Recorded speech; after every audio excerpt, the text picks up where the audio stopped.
Okay. Hello, everyone. Thank you.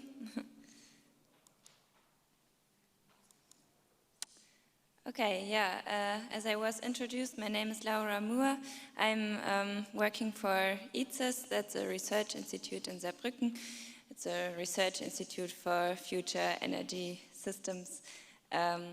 Yeah, and I give you an overview of the user-related tasks we conducted during ePANACEA, which in the broader extent is of course related to the market insights as Aitor introduced. So yeah, I try to be short in time. That's a visualization you've already seen in the beginning, and so we had the 3 feedback loops in the project, and 2 of them were focusing on participatory actions. And yeah, I was coordinating one of them, so the orange one with the regarding the users of EPC with a focus on the end users. Yeah, what was our purpose of integrating them in the project? Yeah, it was to learn about users' critiques, needs and suggestions for improvement regarding the development of the ePANACEA methodology, and also a proposal for new EPC summary pages. And of course to increase the awareness of EPC users. And yeah, this task were supported by the partners in our pilot countries, ENER in Spain, V2 in Belgium, VTT in Finland, EAST in Austria, and CRES in Greece. So yeah, what did we do? We had several occasions where we collected feedback from users via stakeholder interviews in the beginning to actually gain a deeper understanding of what users know about the EPC already, how they use it, and so on. And then we had 3 rounds of different user workshops with different purposes. In the first one, we openly collected critiques and suggestions to improve the current national EPCs, which are, as you know, quite different among the EU member states. And then in the second workshop, we already had some proposals in order to improve an EPC, where users evaluated them and gave further input into how to improve it.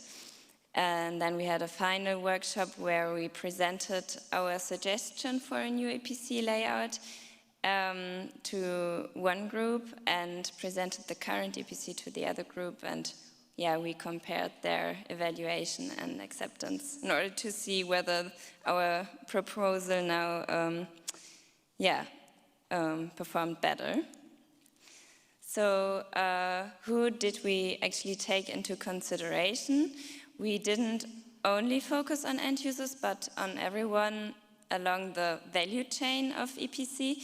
That means also on other stakeholders such as policymakers, energy advisors, architects, craftsmen, all those actually who could get into contact with end users and thereby also influence their opinion building regarding EPC and energy efficiency, because we learned that the EPC itself is not self-explanatory to most end users, but they need some assistance from experts who explain them what the information means.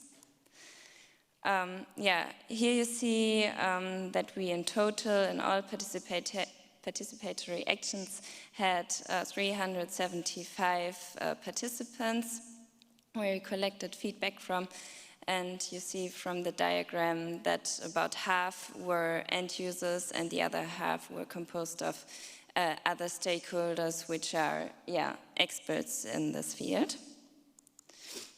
To come to some interesting results, this shows you what stakeholders associate with the EPC. That's now almost 2 years ago, and you see that end users rather have negative associations, which are in blue.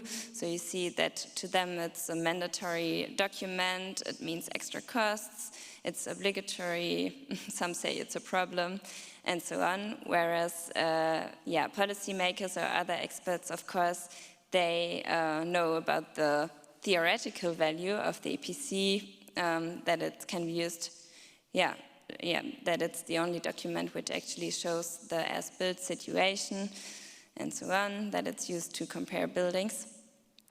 And the main important needs by end users are, so their statements were they want to know what their real energy consumption is and the related costs. And also to that they want reliable information about individual recommendations, including also hints for everyday energy behavior. So because they say, what does it help them if they have a mandatory standardized document which doesn't display the real situation? However, as we heard before, experts point out the original purpose of EPC, that it should be based on standardized calculations in order to compare the energy efficiency of buildings. So there is quite a gap between those two main stakeholder groups. And therefore, ePANACEA proposes a way to integrate the end user dimension, so not to provide information about real energy consumption, but to use a calibrated model and to provide information which is based on standard and actual conditions, which can be provided as a supplement to end users, so that they have more individual information. And further main recommendations from our feedback loops with stakeholders were to streamline the content of the EPC and make it easy to understand. As we heard before from another project, there could be, for example, a core EPC and an add-on where additional information is provided so that not everything is in one core element.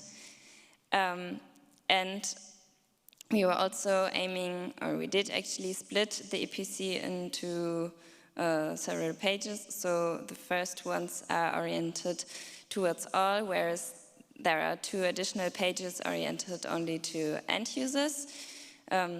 Taking into account the different knowledge levels and that end users need a different language in order to understand it. And I will skip those 2 last points. We also had a task where we went deeper into the energy behavior in buildings. We heard before, I will not repeat it in depth, that occupant behavior plays an important role in energy consumption in buildings. It's not only the building envelope and the building installations, but also the user, him or herself, who lives there. And that needs to be shown to them that how they can influence the energy efficiency in a building.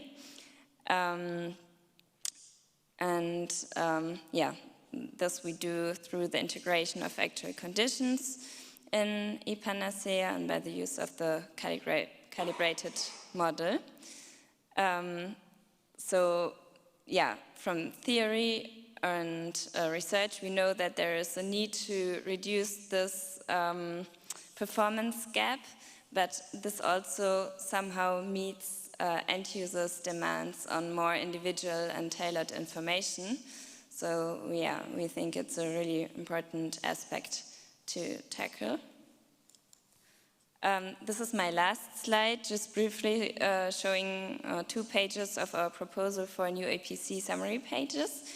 And those were developed and optimized throughout the whole project lifetime based on the REP meetings, the different user workshops, and also feedback from the project partners in order to also make sure that it's in line with the ePANACEA objectives and methodology.